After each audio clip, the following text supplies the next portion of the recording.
remember Sara. Of course. Oh, Miss Munello, I don't mean to be indelicate, but wouldn't you be far more comfortable watching the fireworks in a field somewhere? Charlotte was nice enough to let me class it up tonight. Pretend to be the 1%. Of what exactly, dear? Can I get you a refill? Because I could sure use a drink. Why on earth did you invite that girl back into our house? Because I care about Daniel too much to see him marry the wrong woman.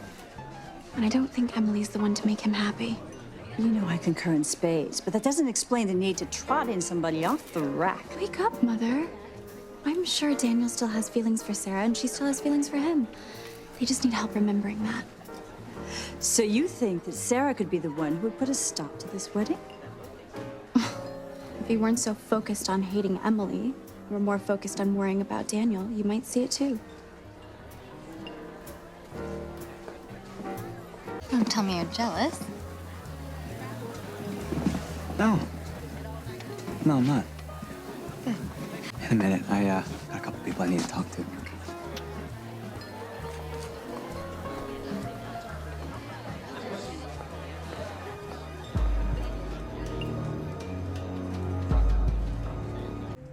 I wanted to apologize for my coldness toward you last night. It's a long way to hike for 2 words you can say on the phone. Well, then would you indulge me for a few more? I know that Daniel once fancied you, and that I wasn't the most receptive to your presence. You think? That's because I didn't fully understand how important his happiness was to me. What are you saying? That I think that you may be the one for Daniel. Daniel's getting married in a month. But you must have stopped to wonder if that was only because he lost you 3 years ago. I know that you and I didn't get along in the past, but perhaps we could work together towards a common goal. Welcome, darlings. I hope that everything pleases you. No expense was spared to meet all of your expectations, Emily, and all of your desires, Daniel. In fact, I hired Miss Munello to handle today's festivities. After all, it isn't the worst idea to get a taste of what's to come.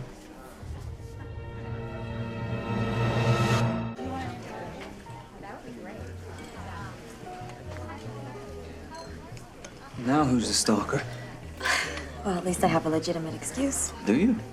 When I saw you yesterday, you didn't mention you'd be working the party. Well, it was a last-minute offer, and well, I couldn't afford to say no. Well, just so long as you're working for my mother and not with her. Why would you say that? Because she seems abnormally giddy today, and that usually means she's up to something.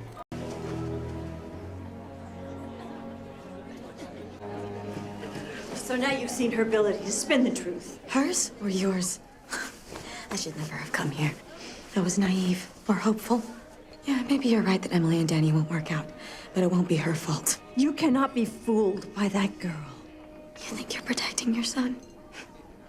But your psycho obsession's only hurting him. Let him go. I'm gonna do the same. Goodbye, Victoria.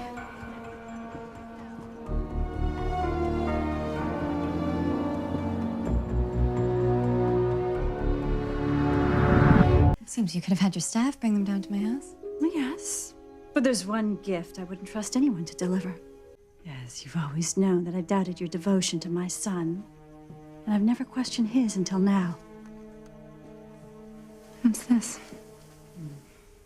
You see, for years, the Grayson men have had a little pied-à-terre near the Met, and they've passed it down from generation to generation. And one after another have strutted around thinking they're wise or clueless about their liaisons. But we've always known if we wish to, and we've passed that little card to each new future Mrs. Grayson as a sort of wedding gift. Well, I appreciate the gesture, Victoria, but Daniel and I are nothing like you and Conrad. We're more alike than you think. Go on. See for yourself.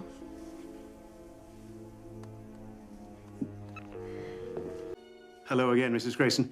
It seems your son and his lady friend have settled in for the night. Is there anything else I can do for you? Anderson, can we get some more ice, please? Right away, Mr. Grayson.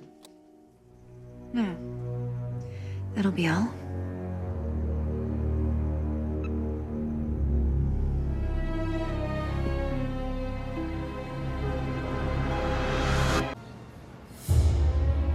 Hello, Sarah. I should have gotten the hint when Danny blew me off this morning. How long has it been going on? This isn't what it looks like, Emily. So it's just a coincidence. You ran into each other here, just like at the bakery. No, and then- Emily, you have misunderstood this whole situation. Have I really?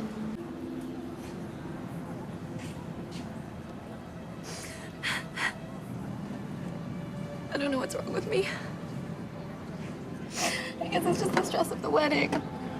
God, Victoria, she constantly treats me like I'm not good enough. Well, she does that to everyone. Not you. I'm sure you're the kind of girl a mother loves. That's why I feel so threatened by you. Thanks. I am not perfect, okay? But you have to believe me, I am not a homewrecker. God, I'm sorry for breaking down on you. It's okay. Do me a favor, don't tell Daniel. I'm embarrassed enough as it is. You shouldn't be.